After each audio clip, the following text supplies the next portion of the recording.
सर्व योगी साधकांना माझा नमस्कार।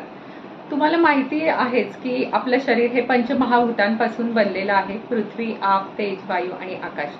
तसंच हस्तमुद्रेमध्ये आपल्या हाताची 5 बोटं जी आहेत ती या महाभूतांना प्रेझेंट करतात। म्हणजे आपला जो अंगठा आहे तो आहे अग्नितत्व, आपल्या तर्जनी जी आहे ती म्हणजे वायू तत्व, आपलं मधलं बोट जे आहे ते म्हणजे आकाश तत्व, त्याच्या शेजारचं बोट म्हणजे अनामिका जी आहे ते पृथ्वी तत्व आणि करंगळी ही जलतत्व आहे।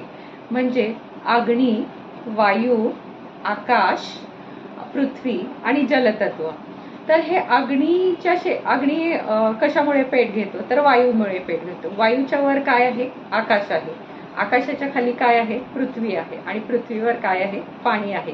अशा प्रकारे आपण ही 5 तत्व या बोटांच्या साहाय्याने लक्षात ठेवू शकतो। याबद्दल पुन्हा